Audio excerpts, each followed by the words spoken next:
Muchas son las regiones que sugieren a los que las atraviesan extrañas impresiones. Los paisajes extraordinarios de la región del Verdon en Francia son visitados cada año por miles de personas mientras esconden una historia fabulosa donde la leyenda a veces roza la realidad. El gran secreto de los templarios.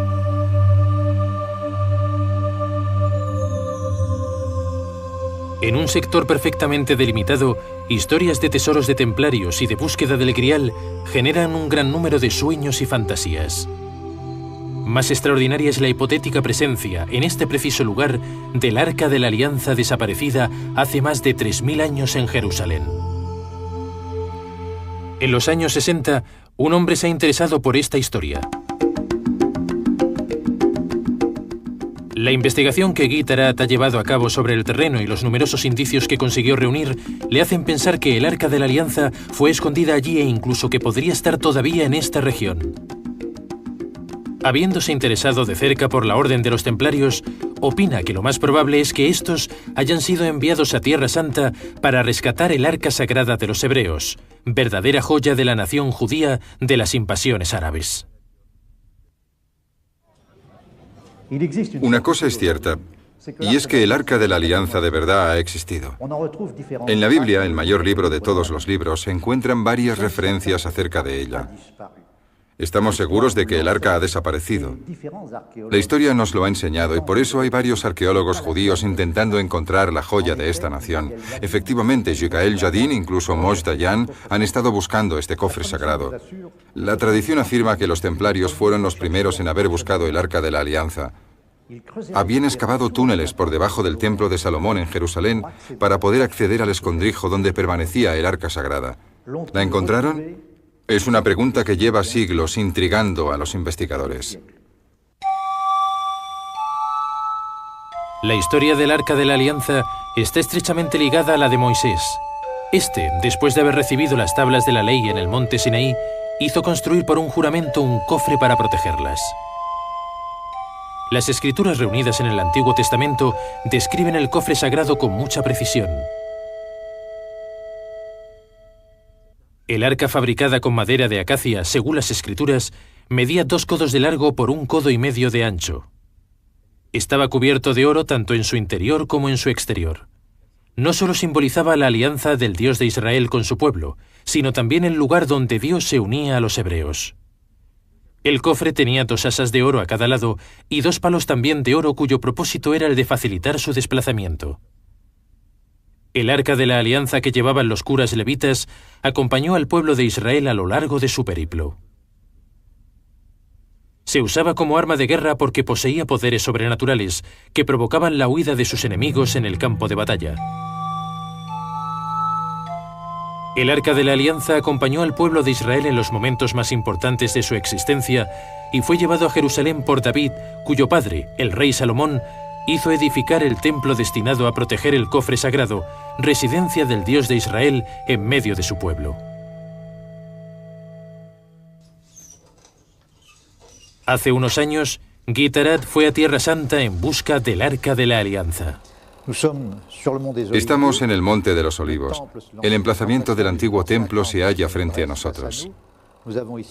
Esto es la mezquita de Omar, que encierra la piedra del sacrificio. Enfrente de nosotros, la mezquita Al-Aqsa, donde se instalaron los templarios a su llegada a Jerusalén en 1118.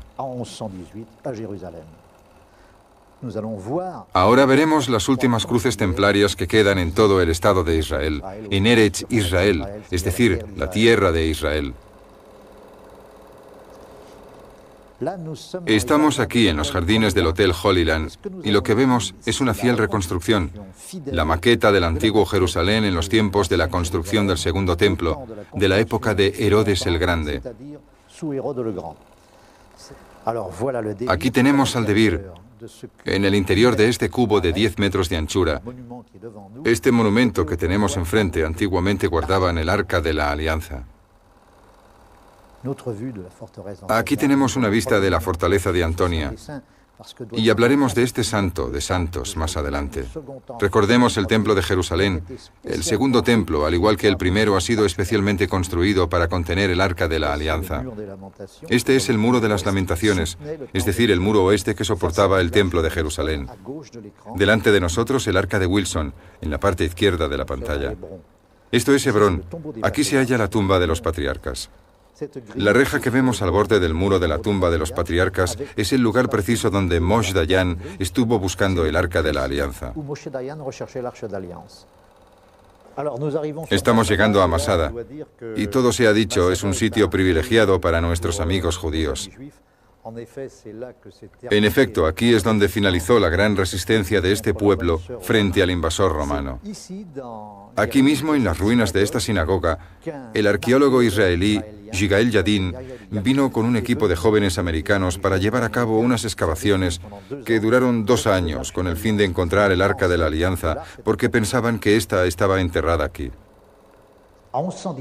En 1118, los caballeros se instalan en Jerusalén, como nos lo explica la historia oficial, con la misión de defender los caminos de la Tierra Santa y principalmente el camino de Adlit, que permite la comunicación por tierra entre San Juan de Arco y Jerusalén.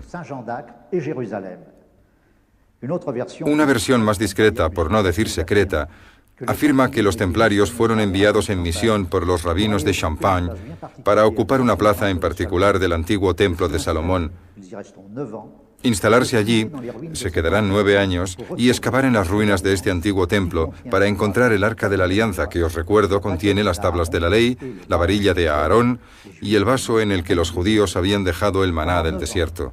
Durante 9 años los templarios se establecieron cerca de la mezquita Al-Aqsa, que bautizaron Templum Solomonis, el templo de Salomón, mientras los cruzados ocupaban el emplazamiento de la roca del sacrificio que llamaron Templum Dominis, el templo de Dios. Aquellos templarios pasaron por los establos de Salomón, cavando zanjas por debajo de la antigua construcción, por lo que sabemos el templo era una maravilla arquitectónica, y van a buscar la joya de la nación judía que dicen está escondida debajo del templo. La fantástica aventura de los templarios empieza al mismo tiempo que la de las cruzadas. Cuando en 1095 el Papa Urbano II predica por la defensa de los lugares sagrados amenazados por las invasiones árabes, los grandes señores de entonces y sus caballeros parten a la reconquista de las tierras cristianas orientales. Jerusalén está amenazada y con ella toda la historia cristiana corre peligro. El Santo Sepulcro, los caminos del Calvario y de la Pasión de Cristo corren el riesgo de ser apropiados por los caballeros árabes. Desde su castillo de los Ardennes, Godofredo de Bouillon, respondiendo al llamamiento del Papa, toma las armas para ser uno de los primeros en entrar en Jerusalén.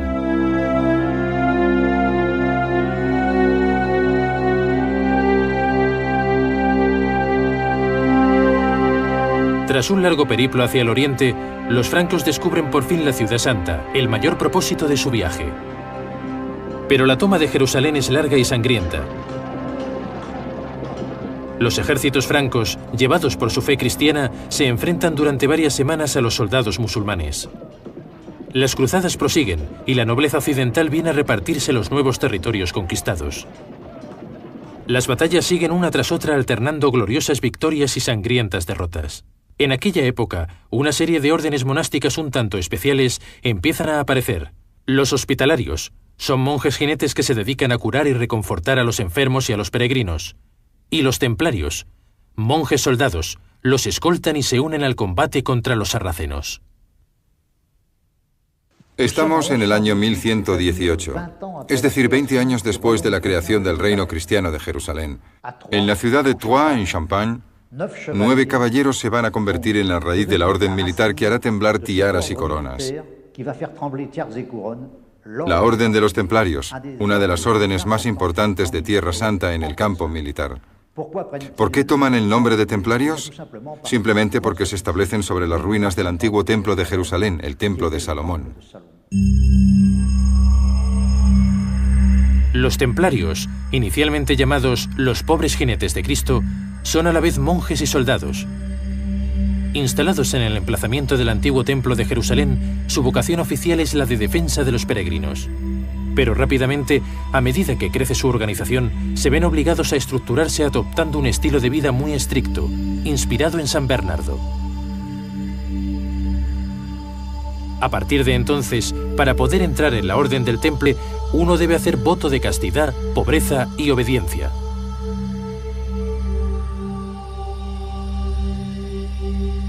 La nueva vocación traspasa los límites de su vocación inicial. Las donaciones abundan viniendo de toda Europa y se forma una organización rica y poderosa con unas sólidas bases. La Orden del Temple edifica sus encomiendas, sus castillos y participa indirectamente en la construcción de las primeras catedrales. El rigor y la devoción que los templarios profesan hacia los más pobres les hace rápidamente merecedores de un gran respeto. El rey de Francia les confía su tesoro que será depositado en la jefatura de París.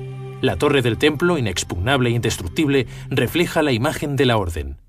Los pobres jinetes de Cristo se convierten poco a poco en poderosos banqueros y administradores y pronto suscitan envidia. El rey de Francia, Felipe el Hermoso, codicia en secreto la riqueza de los templarios. Con la ayuda de su consejero, Guillermo de Nogaret, y más tarde la de Bertrand de Got, papa bajo el apodo de Clemente V, el rey logra obtener la supresión de la Orden del Temple después de haber formado un simulacro de juicio. El día 13 de octubre de 1307, al amanecer, todos los templarios de Francia son detenidos y encarcelados. Muchos de ellos serán empujados a la hoguera al haber confesado bajo tortura. Jacques de Molay, el último gran maestro de la orden, será quemado vivo el 11 de marzo de 1314 en París. Pero la verdadera leyenda de los jinetes de los blancos mantos no hace más que empezar.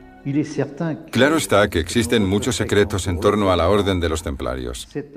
Esta orden funcionaba siguiendo una doble articulación. Una conocida por el Papa y el Rey de Francia, y otra mucho más discreta instalada en el interior mismo del templo. Es un hecho reconocido que cuando los hombres quieren dejar un mensaje para la posteridad, siempre se lo confían a las piedras. Cuando uno se encuentra en un lugar templario y lo examina, se da cuenta de que todavía quedan mensajes por descifrar. Los templarios seguramente practicaban la alquimia. Algunos dicen que este conocimiento de la transmutación de la materia la adquirieron por sus hermanos musulmanes mientras vivían en Tierra Santa. Cabe recordar que el Islam había hecho florecer en aquella época una fantástica civilización. Pero creo que deberíamos relativizar. No podemos atribuirles a los templarios todos los tesoros del mundo. Los templarios han sido ricos, riquísimos. Han sido prestamistas, banqueros, poseían 12.000 casas y encomiendas en suelo europeo. Pero de eso a pensar que cada encomienda esconde un tesoro es ir demasiado lejos. Pasa lo mismo que cuando uno evoca el famoso Baphomet. ¿Qué era el Baphomet? Si prestamos atención a los textos relativos a la Orden del Templo, donde leemos los interrogatorios hechos a los templarios bajo tortura, vemos que algunos hacen referencia a una cabeza. Creo que hay que ser prudente y quizá debamos analizar el término Baphomet en su verdadera esencia, lo cual significa el bautismo por el fuego. Y esto nos dirige hacia el Pentecostés de los católicos, cuando las lenguas de fuego bajan sobre los discípulos y les proporcionan el conocimiento de las lenguas y la sabiduría. El tal Baphomet venerado por los templarios podría ser precisamente esta gran sabiduría que habían adquirido y que les había dado el poder sobre todos los que les rodeaban con una gestión iniciática que todavía no se ha superado.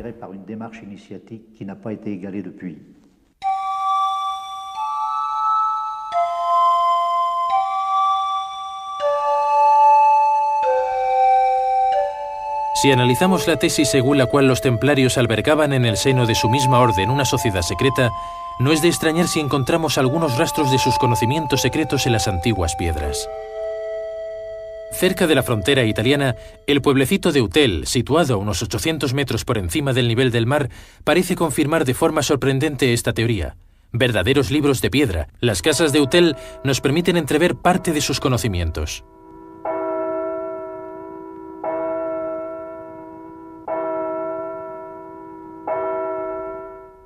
Todo apunta a que han existido una serie de sociedades secretas en este pueblo de la montaña. Los mismísimos templarios han grabado su presencia con numerosas inscripciones y símbolos. Aunque no exista ninguna arquitectura templaria propia, por así decir, sí subsiste un lenguaje cifrado perfectamente comprensible por los conocedores. De forma que los jinetes del temple podían comunicarse mensajes secretos con la mayor seguridad. Estamos aquí frente a la casa de los templarios de Utel y descubrimos en esta placa que representa a los ángeles de grandes manos, un verdadero trabajo simbólico que nos legaron los jinetes de los blancos mantos. Como podemos ver, los dos ángeles están debajo de una bóveda formada por una opalanda de 42 nudos. Este símbolo representa la unión de los hombres sobre la faz de la tierra. Un detalle muy importante. Estos dos ángeles tienen unas manos muy grandes. Los templarios que aplicaban la ley de San Benito sabían que el trabajo manual era tan importante como el trabajo espiritual. Estos dos ángeles son los que giran la rueda del tiempo, es decir, la del mundo. Hemos constatado que en uno de los lados de esta placa, los revolucionarios de 1791 han destruido la flor de lis que todavía se puede ver en el lado izquierdo. En el lado derecho están representadas las armas de la Casa de Saboya, que fueron añadidas posteriormente. Los templarios predicaban mediante la imagen y la alegoría. Otro testimonio de sus conocimientos es esta placa que encierra un mensaje mnemotécnico para los caravaneros de la sal que usaban este camino. En efecto, aquí podemos ver un aro que servía para atar a los caballos o a los mulos. Esta placa es muy interesante. Los puristas que se interesan por el simbolismo enseguida se darán cuenta del anacronismo. El compás está representado antes que la escuadra. Por algo será. Y este es el mensaje que nos han dejado los jinetes de los blancos mantos. Abre los brazos de tu compás. Trabaja en la rectitud que nos impone el símbolo de la escuadra. Ponte un objetivo, un punto de referencia, representado aquí por el serpentario, que en la tradición romana está representado por la estrella polar. El símbolo invariable de la orientación, y alcanzarás la luz, aquí simbolizada por el sol. Cabe subrayar que la orden ha firmado este mensaje 2 veces. Este sol tiene 9 rayos, y el número 9 era un símbolo de la orden. De todos los misterios relacionados con los templarios, la leyenda del tesoro de Gisors es uno de los más destacables. Hace más de 30 años, los medios de comunicación han divulgado el increíble relato de Roger Lemoine, antiguo guardián del castillo, que afirma haber descubierto el tesoro de los templarios en una cripta secreta construida bajo la ciudadela.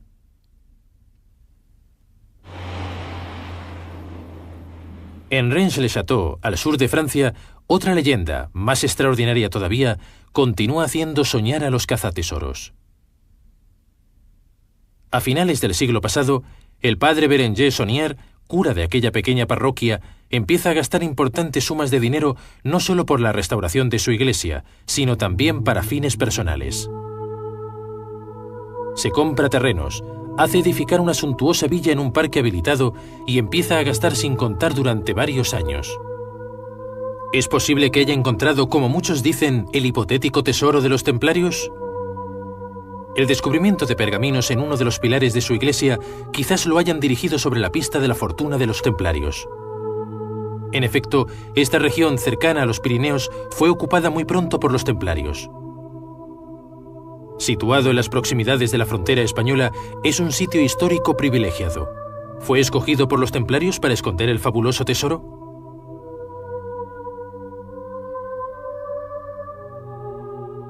Otra coincidencia destacable es la presencia a escasos kilómetros de Rennes-le-Château de la casa natal de Nostradamus, en la que un arca de la Alianza parece haber sido grabada. Otra vez, la presencia de numerosos símbolos parece indicarnos una nueva pista a seguir. Existe una historia de tesoros más extraordinaria, pero menos conocida, la historia de Valcros. Estamos en el Haut Bar, en plena zona templaria, y aquí vamos a encontrar rasgos del Arca de la Alianza que nos conducen hasta un personaje extraordinario, Georges Marcola. En 1918, en Polonia, un joven llamado Georges Marcola descubre por casualidad en la biblioteca de su abuelo un trozo de papel que comporta un extraño mensaje. En las construcciones subterráneas del viejo castillo de Val-de-Croix se halla el tesoro de la Orden de los Templarios. Ve y búscalo. El santo y la verdad te indicarán el camino.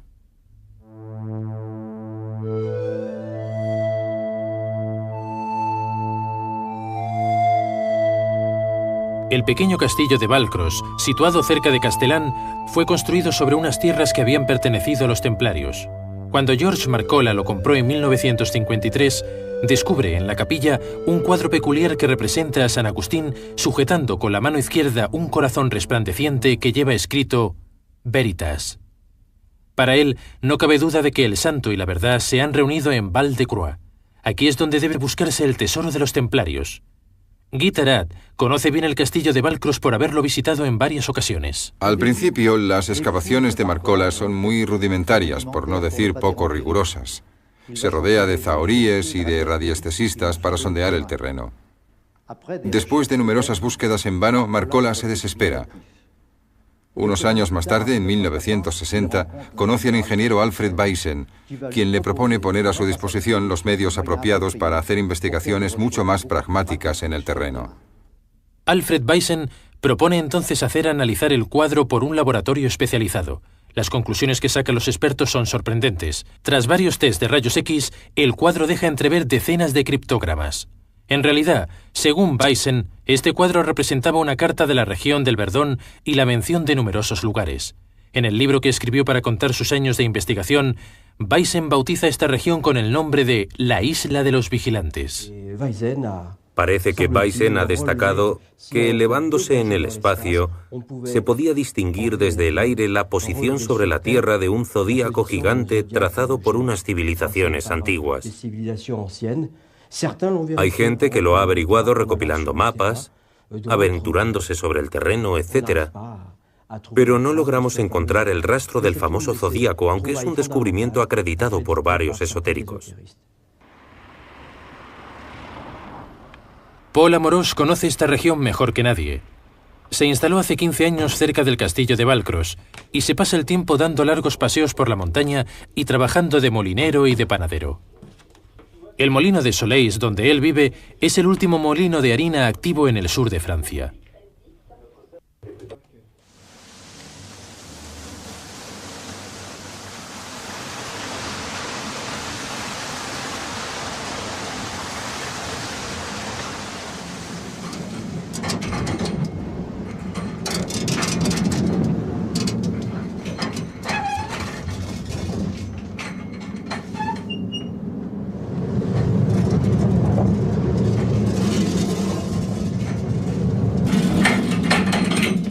Para Paul Amorós, no cabe duda de que su presencia en este sitio no es una casualidad. Él también desea aportar respuestas a los misterios que rodean su región. Sin embargo, no comparte por completo la tesis de Alfred Baysen, aunque esté convencido de que algunos lugares presentan unas características muy especiales. Al parecer hay un corazón encuadrado por unas vías de entrada, y los que saben leer los textos o los que saben orientarse en el terreno pueden descifrar algunas codificaciones. Baysen es uno de ellos. Ha sentido las vibraciones, ha intentado traducirlas, transmitirlas a los demás para entrar en el seno del corazón. Su famoso tesoro. Es cierto que sobre el terreno, algunas rocas tienen formas enigmáticas y de momento no tenemos respuestas. También es cierto que otras capillas rodean el lugar y que otras fortalezas disimuladas sobre el pilar rocoso parecen proteger el sitio. Es cierto que aquí tenemos un lugar llamado Los Vigilantes, y al acercarse a él, el que preste atención puede descubrir rocas en la montaña. El perfil de estas rocas dibuja de manera muy clara el perfil de hombres, de gigantes, de hombres de piedra. Este es el vigilante de piedra de aquí. Nos hemos dado cuenta de que seguramente hace varios siglos que el yacimiento es frecuentado por hombres que habrían venido inspirados por una fuerza espiritual o esotérica. Otros por unos conocimientos transmitidos entre los expertos. Y otros atraídos no se sabe por qué razones, pero con el fin de habitar este lugar, en el pasado y en el presente. para velar y preservar el lugar. Pero, ¿para preservarlo de quién? Preservar el lugar. Cierto es que al no haber dado resultados la manera suave empleada por ciertos investigadores como George Marcola, otros como Alfred Weissen no han vacilado en usar la manera fuerte. Efectivamente, las excavadoras y la dinamita son más rápidas para llegar a la fortuna de los templarios. Hemos encontrado al señor Duval, que tenía una empresa de excavación en los años 60. Él fue el primero en haber sido solicitado por Weissen para efectuar las excavaciones alrededor del castillo de Valcross. Era en el año 1966. Él nos pidió trabajar en Valcross. Nos hizo firmar una carta y nos prohibió hablar de lo que hacíamos para intentar descubrir el tesoro de los templarios, o bien archivos de antaño. Entonces llegamos a un acuerdo y empezamos a excavar en Valcross. Según los sondeos, habían cavidades subterráneas. ¿Cuevas, tal vez? Me extrañó porque es muy raro descender a 18 metros bajo tierra sin encontrar el menor rastro de rocas. Como terraplenador no lo veo normal. Él sabía lo que buscaba, y en aquella época recuerdo que mientras cavábamos esta gran zanja, había un avión que volaba por encima de nosotros. Era un avión del ejército. Malraux, el ministro de Cultura por entonces, había mandado una carta a Weissen diciéndole que en caso de que se encontraran archivos, habría que detener las excavaciones y llamarle. Así que nos estaban vigilando. Las excavaciones para hallar el tesoro de los templarios podrían haber seducido en aquella época a los habitantes de la región. En cambio, el saqueo de la montaña no debía ser del gusto de los amantes de la naturaleza. Cuando alguien llega y empieza a destrozarlo todo, la gente del país y los pastores se preguntan, ¿a qué ha venido? Como decimos aquí, ¿qué fas aquí? Para los templarios o para el resto, a mi parecer, el que debe encontrar algo lo encuentra en la vida. Y el que no debe encontrar nada no lo encuentra. Como se dice aquí, bien fall de Savrama. Una cosa es cierta, y es que tenemos capillas templarias por todas partes, y vías romanas y castillos también. La verdad es que es un verdadero crisol. Este lugar de paso, este sitio donde yo vivo, resulta ser un cruce de caminos. Porque uno se encuentra con tantísima gente, pero también se encuentra a verdaderos locos excéntricos que piensan que tienen la respuesta a todos los problemas del mundo, todos los problemas esotéricos, que poseen el conocimiento, pero en realidad nada ha cambiado desde la creación del mundo hasta hoy. Y la excentricidad es encontrar una piedra y ver en ella una máscara diabólica o angelical, pero hay que dejarse de tonterías.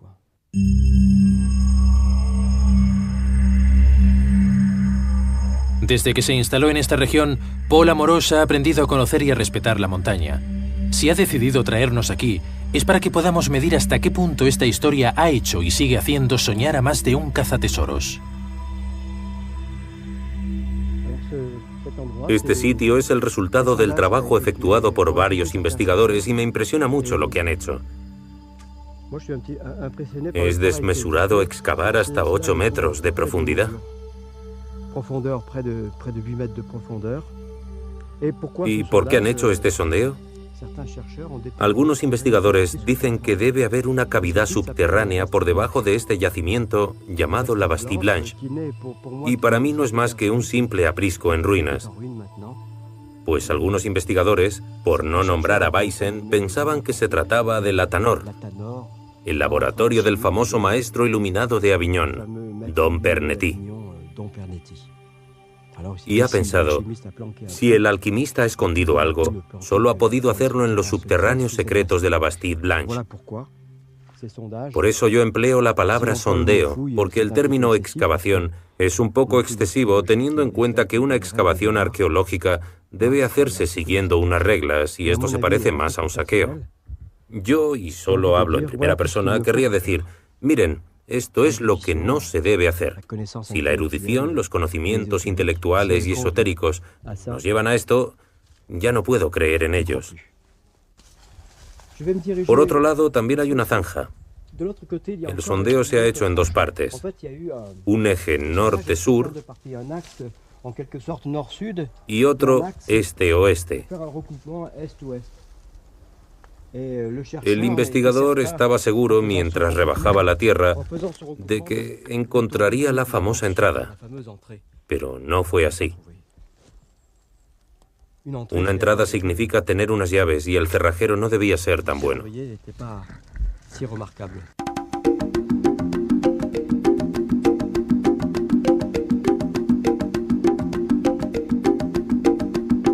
Mientras seguimos nuestro camino, Paul decide llevarnos a un lugar muy importante para él. Es un lugar situado a algunos cientos de metros del castillo de Valcros, la Fortaleza Rocosa. Esta antigua ciudadela, según dicen, identifica al legendario castillo de Camelot del rey Arturo. Esta roca tiene la peculiaridad de haber sido esculpida en forma de camello o de dromedario. La leyenda del rey Arturo y su búsqueda del Grial está muy presente en la región del Verdón. Junto a Valcros, una extraña formación rocosa que algunos llaman la Mesa Redonda está situada exactamente al pie del altiplano de Bresse o de la Bretaña, lugar de legendarias aventuras y hogar de los caballeros del rey Arturo. Puede que todos estos elementos sean una coincidencia, pero para Paul Amorós, la fortaleza del Camello parece ser el centro de esta región, desde luego bien misteriosa. Parece que este sitio haya sido abandonado. Entre las fronteras de los Alpes de Haute-Provence y el Var, los historiadores de los Bajos Alpes sabían muy poco de este sitio. A mí me gustaría que se encontrase algún rastro para saber quién lo construyó, cuándo se destruyó y para qué servía. ¿Servir? Cuando uno mira este panorama, es lógico pensar que debía haber una guarnición aquí vigilando el sitio. Para Paul Amorós, la naturaleza aún no nos ha librado todos sus secretos, pero el agua, el fuego y el espíritu le recuerdan que él es el artesano de una transformación en la que el pan que fabrica a diario también es el fruto de una alquimia especial.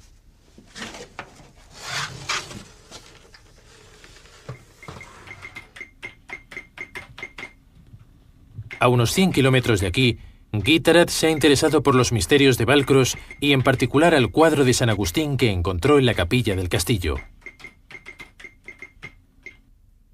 Entre las muchas inscripciones o criptogramas que revela el cuadro, la frase que más le ha llamado la atención es la escrita sobre la aureola del santo, de Arca Opus Aaron Arcanae, es decir, los arcanos del arca de Aarón. ¿Se trata tal vez del arca de Aarón, hermano de Moisés, es decir, el arca de la alianza? Es muy probable. Las indicaciones que hemos encontrado en el cuadro de San Agustín evocan el arca de la alianza. Da la sensación de que a lo largo del tiempo y del espacio, una serie de expertos han dejado un verdadero mensaje que nosotros vemos en el terreno, particularmente a unos kilómetros de aquí, en Comps-sur-Artuby.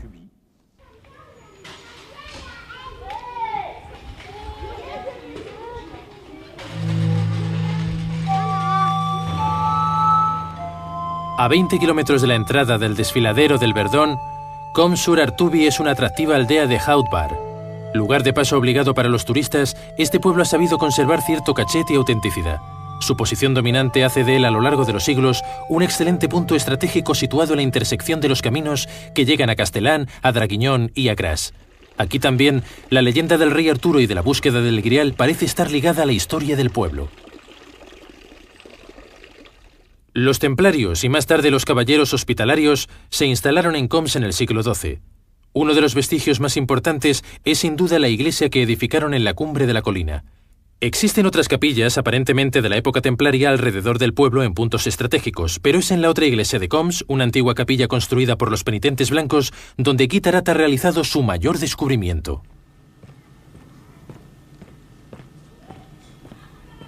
La iglesia de Santa Filomena podría ser para el profano una simple iglesia de pueblo. Sin embargo, parece ser que sus muros esconden las llaves del misterio del Arca de la Alianza.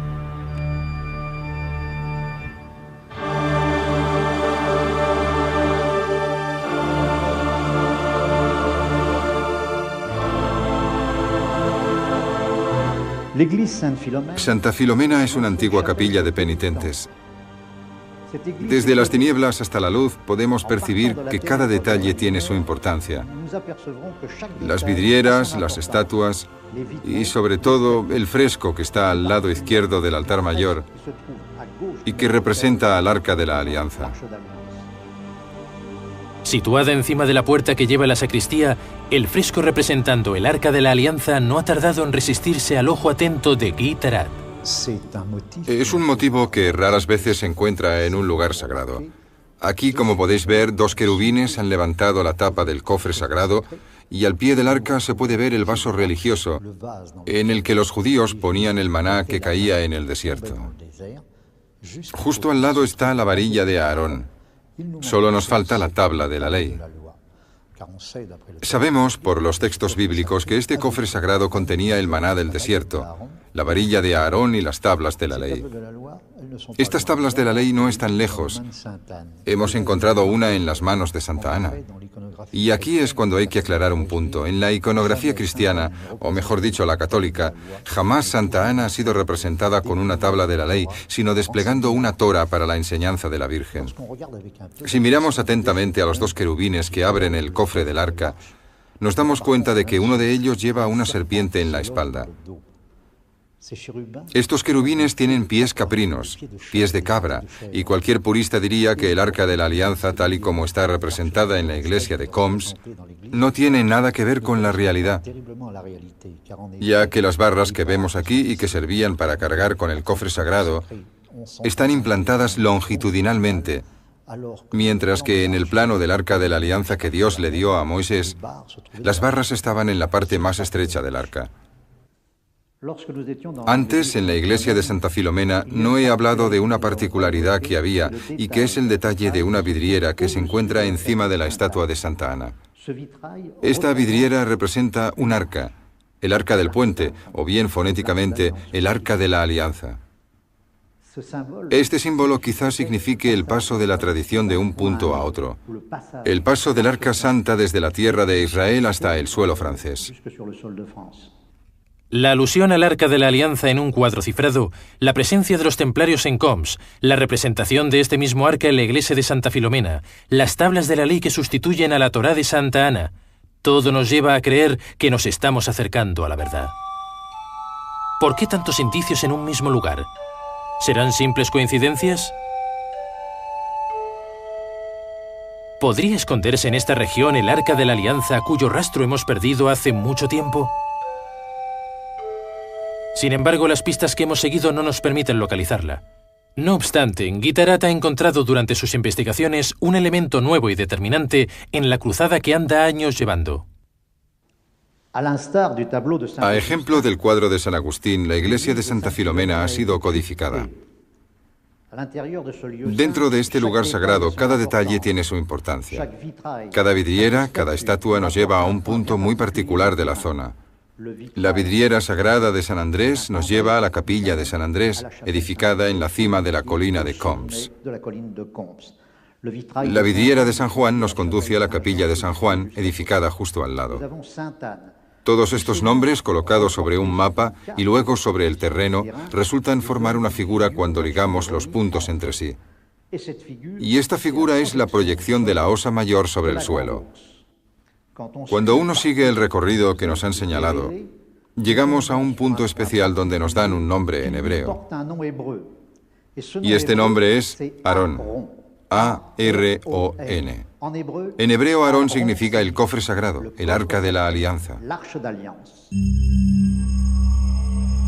Situado en las proximidades de Combs, ¿Aarón podría ponernos sobre una auténtica pista sobre el Arca de la Alianza?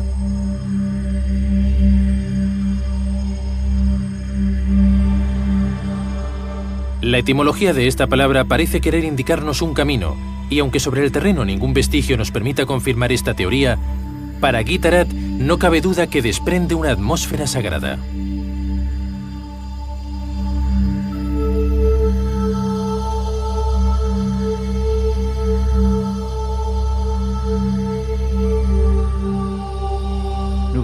Acabamos de emprender un verdadero camino iniciático. Una cuestión se impone. ¿Habrá pasado por aquí el Arca de la Alianza? ¿Se esconderá en esta región? No estamos seguros. Lo que sí sabemos es que estamos en una región verdaderamente sagrada. Es una región de una belleza sobrenatural, puede que la más bella de Francia. En el molino de Soleis, los gestos rituales de Paul Amorós también tienen algo de sagrado. Para él, esta región es un lugar cargado de energía, de emociones y de sensaciones. Este lugar, el corazón del Verdón, es un sitio donde uno debe pasar para regenerarse. Querría decir que el simple paseante, por fuerza, siente algo aquí. La única riqueza es esta. Es mi opinión, mi última convicción. No hay nada más por encontrar. Y extraer esta riqueza, ya que me la ofrecen, es mi manera de enriquecerme. Al final de este camino, si tengo suerte o con la ayuda de mis amigos, seguro que podremos elevarnos. Elevarse es un término un poco grotesco. Para mí, significa hacerse un hombre. De momento, tengo la sensación de ser un simple terrestre, un habitante del planeta Tierra que piensa cada día, no eres nada, o poca cosa. Mientras a veces, cuando me pongo un poco egocéntrico, me da la sensación de ser, junto con todos los demás hombres, el maestro del universo y no un simple terrestre.